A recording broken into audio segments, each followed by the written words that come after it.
네, 여러분 안녕하세요. 케이지 오타쿠입니다. 오늘은 진짜 코앞으로 다가온 블랙컴뱃 주식 상장에 대한 이야기를 한번 해보겠습니다. 아시겠지만 이 블랙컴뱃 상장 이야기는 2024년부터 나왔었거든요. 이게 언제 처음으로 나온 이야기냐면 2024년 블랙컴뱃 13 정상결전 폐회사에서 처음 나온 이야기입니다. 잘 기억 안 나시는 분들을 위해서 짧게 설명드리자면 코리안 모아이가 일본에서 건너온 타조아를 1라운드 하이킥으로 실신시켰던 그 대회입니다.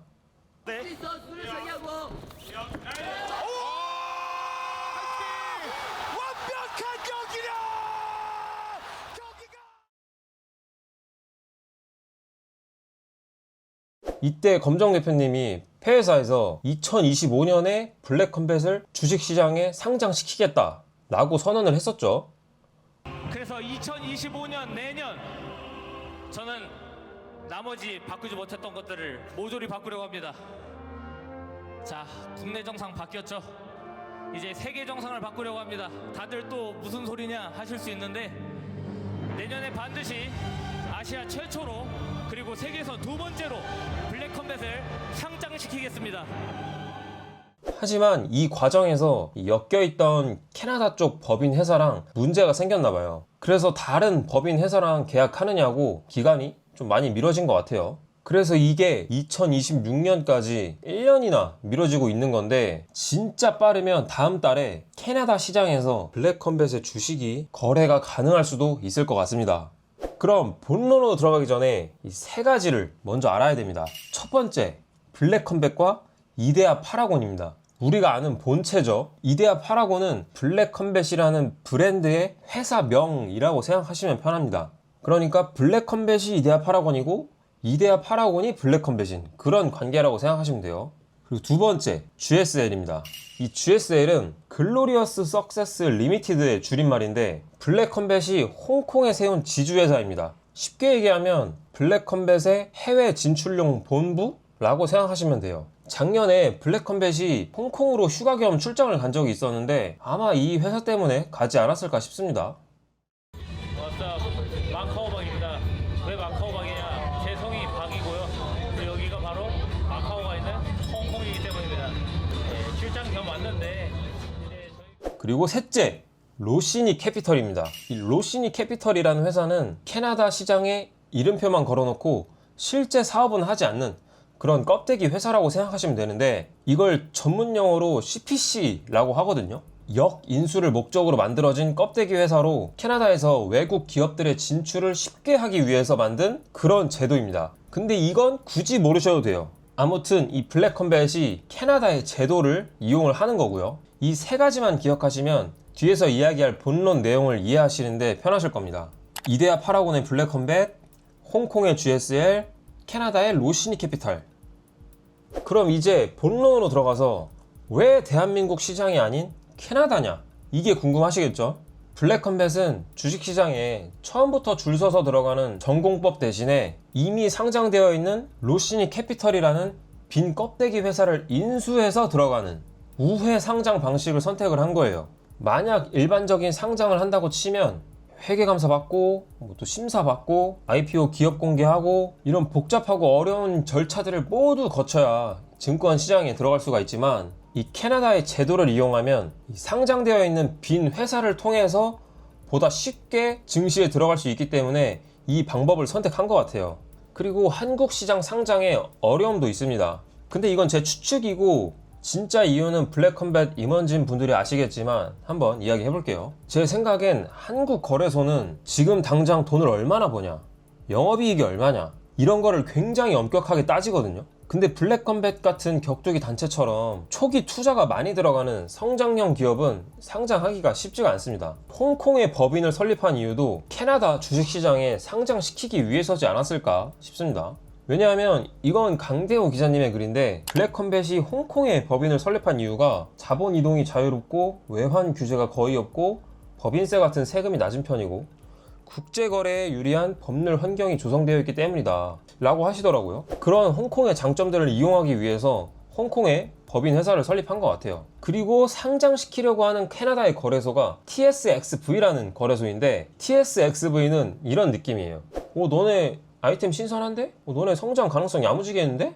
하면 상장을 잘 시켜주는 편입니다. 특히 에너지나 스포츠, 엔터 같은 모험적인 사업에 우호적이다 라고 하는데, 쉽게 생각하면 한국의 코스닥 느낌이라고 보시면 돼요. 그렇다고 뭐 완전 여기는 코스닥 느낌이다 라는 게 아니고, 아직 완전히 큰 회사는 아니지만 이 성장 가능성이 있는 기업들이 비교적 쉽게 상장할 수 있는 그런 시장이라고 보시면 돼요. 또 북미 시장에 상징성도 있을 거라고 봅니다. MMA 최대 시장인 북미 시장이 상장사가 된다는 건 UFC나 PFL 같은 세계 최대 규모의 단체들과 같은 제도권 안으로 들어간다는 브랜드 가치를 갖게 되기 때문입니다. 이런 이유가 100% 이 이유 때문이다 라고는 말을 못하겠지만, 이런 여러 가지 모든 것들을 따져봤을 때 캐나다 시장에 상장하는 것이 가장 쉽기 때문에 선택하지 않았을까 싶은 거죠. 그럼 순서가 어떻게 되냐면, 국내 법인인 이데아 8억 원의 주식을 홍콩 법인 GSL에 전부 넘깁니다. 그럼 홍콩의 GSL이 블랙컴뱃의 주인이 되는 거겠죠. 최대 주주가 된 겁니다. 그 다음 캐나다 상장사인 로시니 캐피털이 홍콩의 GSL을 역인수를 합니다. 그럼 로시니 캐피털이 GSL, 즉 블랙컴뱃의 주인이 되지만, 실제로는 GSL 측 사람들이 로시니 캐피털의 주식을 엄청나게 많이 갖게 되어서 로시니 캐피털의 주인, 즉 대주주가 블랙컴뱃으로 바뀌는 겁니다. 경영권을 블랙컴뱃이 갖게 되는 거죠. 하지만 종목명이 뭐가 될지는 아직 정해지지 않았습니다. 뭐 블랙컴뱃이 될지 GSL이 될지 아니면 다른 이름이 될지 그건 정해지지 않아서 발표를 기다려봐야 될 것 같고, 아무튼 이렇게 해서 이 까다로운 상장 심사를 단축시키고 곧바로 북미 시장에서 자본 투자를 받을 수 있게 되는 거죠. 공개된 공식 문서에 따르면 이번 상장과 동시에 진행되는 투자 유치 금액이 최소 캐나다 달러로 550만 달러, 하나로 약 55억 원 이상이라고 합니다. 블랙컴뱃의 2024년 매출이 30억 정도 규모인데, 이 상장 하나로 1년 매출의 2배에 육박하는 투자금이 조달될 수 있는 거예요. 하지만 이 계산은 2025년 10월쯤을 기준으로 설정된 최소 투자금입니다. 지금은 2026년이죠. 이 기간 동안 블랙컴뱃은 엄청난 성장을 해왔습니다. 대회 규모부터 관중 수, 그리고 유튜브, 스폰서십 등등 매년 가파르게 성장을 해왔어요. 그럼 앞에서 이야기한 55억보다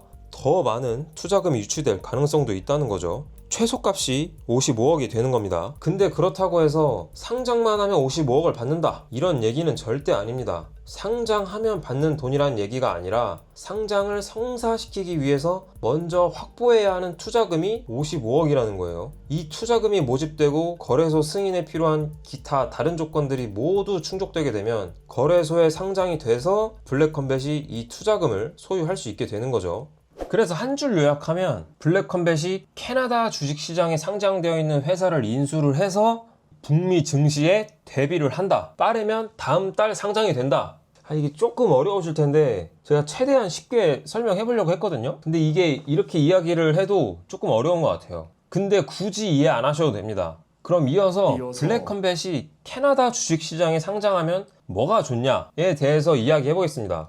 첫째로 당연히 가장 중요한 자본력 확보에 있습니다. 앞에서 방금 말했었죠. 최소 55억 원 이상의 자본금이 수혈될 거라고. 이게 검정 대표의 주머니로 들어가는 게 아니라 블랙컴뱃의 전투력이 되는 거예요. 진짜 괴물 같은 블랙테이블급 선수의 영입이나 한 번 개최할 때마다 수억씩 들어가는 넘버링 대회, 뭐 직원 채용, 또 해외 프로모션, 이런 초고 비용이 들어가는 모든 것들에 쓸 수 있게 된다는 거겠죠. 제가 알기론 넘버링 대회랑 이런 해외 프로모션들이 엄청나게 비용이 많이 드는 걸로 알고 있거든요. 인스파이어 아레나 하루 대관 비용만 1억이 넘는다고 하니까 진짜 블랙컴뱃을 제외한 국내 단체들은 손도 못 댈 정도인 거죠. 근데 이 모든 걸 해결해 줄 수 있는 이 총알이 생기는 거니까 더 많고 질 좋은 컨텐츠들을 기대해 볼 수가 있는 겁니다. 뭐 진짜 혹시 아나요?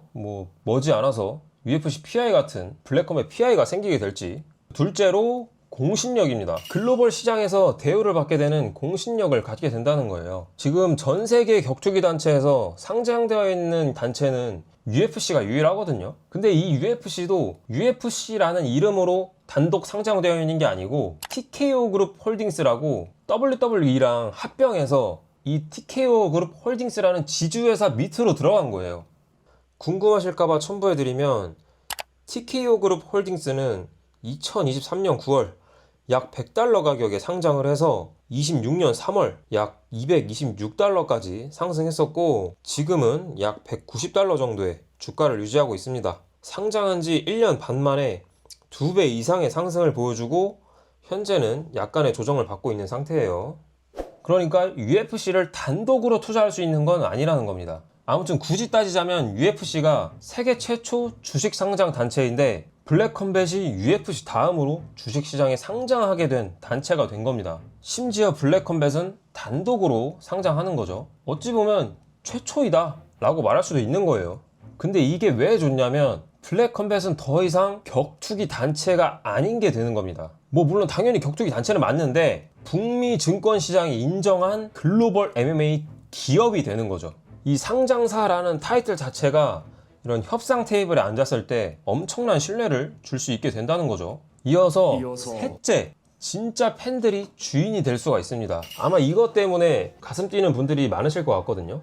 주식 상장이 되면 이제 우리 같은 팬들도 블랙컴뱃의 주식을 사서 주주가 될 수가 있는 거죠. 뭐 단순히 영상 시청하고 뭐 굿즈 사고 대회 직관 가고 이런 걸 넘어서 블랙컴뱃이 성장하는 만큼 주식이 올라가는 만큼 주가 상승으로 인한 실제 수익을 볼 수도 있는 거고 종목 토론방에 가서 블랙컴뱃 욕을 할 수도 있게 되는 겁니다. 주가 떨어지면 탈모 고블린이라고 욕을 해도 되는 명분이 생기는 거죠, 주주로서. 참고로 블랙컴뱃은 성장형 기업이기 때문에 안전한 주식은 아닐 겁니다. 제가 저번에 불컴코인 타라고 이야기를 했었는데 진짜 코인처럼 변동성이 엄청 심할 수도 있습니다.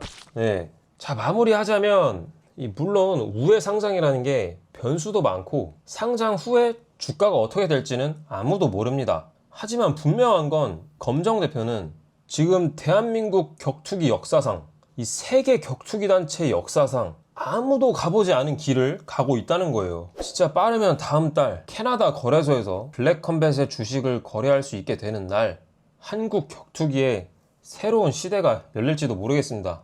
진짜 시대가 바뀌어 버릴 수도 있다는 거죠. 이게 가능한가 싶겠지만 제 답변은 하나입니다. 시대는 바뀐다. 감사합니다.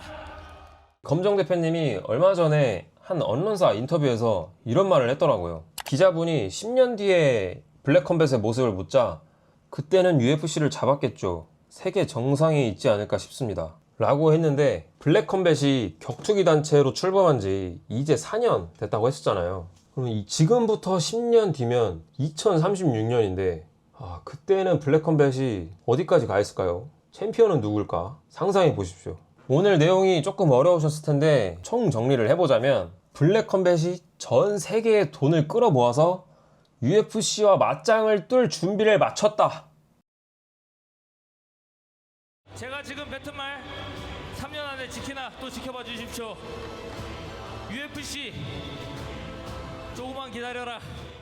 과연 상장 이후 블랙컴뱃과 검정 대표의 첫 행보는 무엇이 될지, 블랙컴뱃 주식 상장에 대해 여러분의 생각은 어떠신지 자유롭게 댓글로 의견 남겨주시면 제가 다 읽어보겠습니다. 오늘 영상은 여기까지고요. 재밌게 보셨다면 구독과 좋아요 부탁드립니다. 감사합니다.